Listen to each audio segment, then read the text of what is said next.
As the Australian energy network integrates higher levels of wind and solar generation, it relies on battery energy storage systems, or BESS. These grid-scale batteries are tasked with a specific job: stabilizing voltage and shifting stored energy into the network during peak demand periods. Inside these enclosures, highly advanced electrical engineering manages gigawatts of power. But the performance of those internal lithium-ion cells is entirely dependent on a hidden, highly vulnerable variable: the physical ground they sit on. A BESS facility's survival requires strict environmental isolation. If the ground shifts, if water pools, or if heavy equipment fractures the access routes, the electrical hardware will fail. The physical backbone of the site, the civil engineering, maintains the structural integrity necessary for the battery to function. This civil infrastructure must act as a fortress against three primary physical threats: extreme regional flood events, massive temporary mechanical loads from construction cranes, and the highly hazardous chemical runoff produced in the event of a battery fire. To understand how this physical isolation is achieved, we will build a theoretical BESS site from the ground up. We will start with raw topological data and planning documents, and piece by piece construct a fully fortified facility. Mastering this unglamorous civil backbone is the absolute prerequisite for the longevity of these facilities. You secure Australia's transition to a clean energy grid by first securing the dirt beneath it. Before a single trench is dug, the site's geometry is defined by strict regulatory and technical documents. The Principal Project Requirements, or PPR, act as the overarching specification for all design choices. Parallel to this is the Traffic Impact Assessment, or TIA, which identifies the specific volumes and turning needs of all vehicles entering the site. The TIA dictates that massive, oversized equipment delivery vehicles will need to navigate the compound. To ensure they can do this safely, engineers run a swept path analysis, using specialized modeling software to simulate exactly how large vehicles maneuver through corners and critical equipment zones. Heavy low loaders require wide, sweeping paths to clear intersections safely. Emergency vehicles dictate perimeter approach routes and strict turning radii around fire motor tanks. Construction also requires precise parking: 10 temporary angled bays measuring 2.4 by 5.4 meters, separated by a 6.2-meter circulation aisle. Once the facility is built and enters its operational stage, almost all of this heavy vehicle traffic disappears. Maintenance personnel only require minimal parking capacity for routine checks.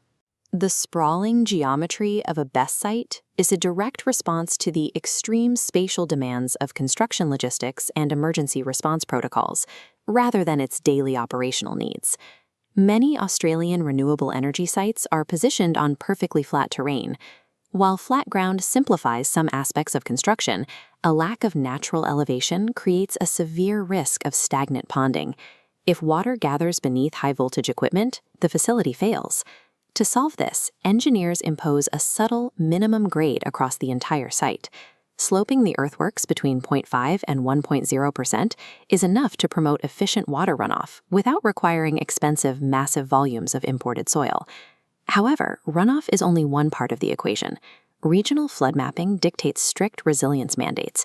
The critical electrical components must be elevated to survive rare, extreme flooding events.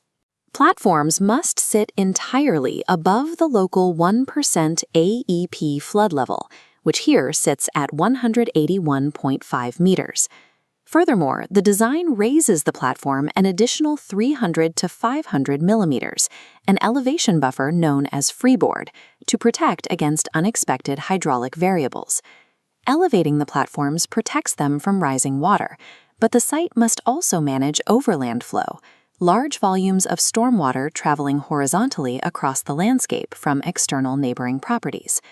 To manage this, an earth berm called a windrow is placed along the site's edge. This structure physically intercepts external overland flows and diverts them around the perimeter, ensuring water never traverses the battery platforms during major storms. In diverting this water, the site must comply with the strict no worsening rule. By law, the project's internal grading and windrow placement cannot increase the depth or flow velocity of floodwaters on neighboring lands. Engineers use geotechnical reports to map out exact topsoil stripping and bench adjustments. By carefully balancing the volume of dirt cut from high areas with the fill needed for low areas, they drastically reduce the need to truck in costly imported soil. The earthworks of a BESS site form a precise hydraulic defense mechanism. Every slope and elevation is calculated to keep high-voltage equipment dry under the worst statistical weather events on record. With the site properly elevated and graded, the internal drainage network must manage the water falling directly onto the compound. This requires splitting all runoff into two highly controlled, entirely separate systems. First, engineers estimate peak clean water discharge using the rational method. They base these internal hydraulic calculations on a 10% AEP storm event, a heavy rainfall scenario with a 10% chance of occurring annually. This visualization demonstrates varying runoff speeds based on surface materials. Rain hitting a solid enclosure with a coefficient of 1.0 converts instantly to surface flow. In contrast, rain hitting crushed rock with a coefficient of 0.7 partially absorbs into the ground, slowing the water down. Clean rainwater is predictable, but the most critical environmental threat to the site is a battery fire. If a fire occurs, the water used to extinguish it becomes highly contaminated with hazardous materials, including toxic lithium compounds. Regulatory permits strictly require that this contaminated firewater is completely isolated from the clean stormwater network. It cannot be allowed to leave the site and enter local ecosystems. This smart valve system seals off clean drainage paths, forcing all toxic firewater into a dedicated retention pond. This pond is strictly sized to hold the entire volume of emergency firewater tanks, plus a 0.3-meter freeboard safety margin to guarantee safe containment. While the retention pond waits for an emergency, the clean stormwater detention basin works constantly during rainfall. It uses specific low-flow and high-flow orifices to regulate the speed of the clean water, matching the discharge rate exactly to the legal point of discharge permitted by local authorities. If a storm drops more clean water than the design capacity allows, a built-in overflow weir activates. It safely conveys the surplus water over a rock beach spillway, entirely preventing erosion as the water moves downstream. This dual drainage infrastructure operates as an environmental firewall. It guarantees the site will never inundate itself during a storm, while completely isolating local ecosystems from catastrophic chemical contamination. Below the grading and drainage lies the issue of structural density. Designing the pavement for a BESS site reveals a counterintuitive reality about load-bearing. The absolute maximum structural stress inflicted on the ground occurs during the temporary construction phase. The weight of concrete mixers, semi-trailers, and massive cranes delivering prefabricated enclosures exerts extreme downward force, far exceeding any traffic the site will see once operational. To prevent the access roads from collapsing under this weight, engineers calculate equivalent standard axle, or ESA, loadings. By projecting the exact movements of the heavy construction fleet, they determine the specific pavement thickness required to support them. This becomes an immediate problem when geotechnical data reveals weak subgrade soils on site. Areas identified with a California bearing ratio, or CBR, of less than 3% lack the mechanical strength to withstand heavy machinery and require intensive stabilization. To stabilize those weak areas over a subgrade with a CBR of less than 3%, engineers lay a stabilization geofabric, followed by a granular subbase, a thick crushed rock base layer, and finally a sacrificial wearing course designed to absorb surface degradation. Once the structural loads are accounted for, the focus shifts to securing the high-value equipment that sits on top of it.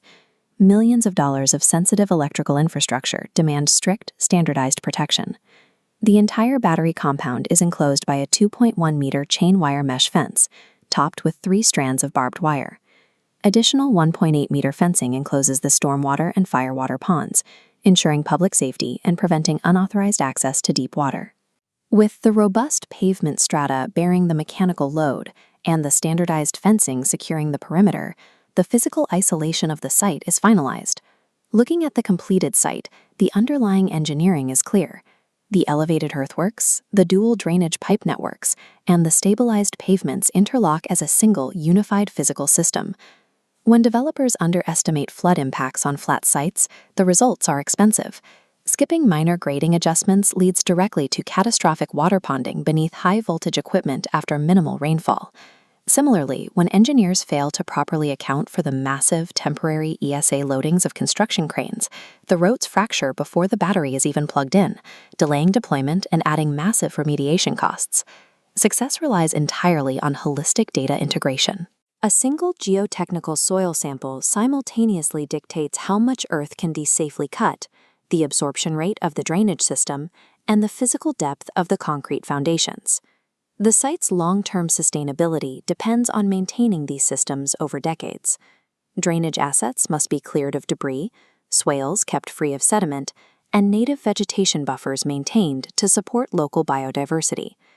The electrical engineering inside the battery shifts the power, but the civil engineering ensures the battery survives long enough to do it. Rigorous, precise site design provides the literal foundation that allows Australia's high-capacity renewable energy grid to operate safely and reliably.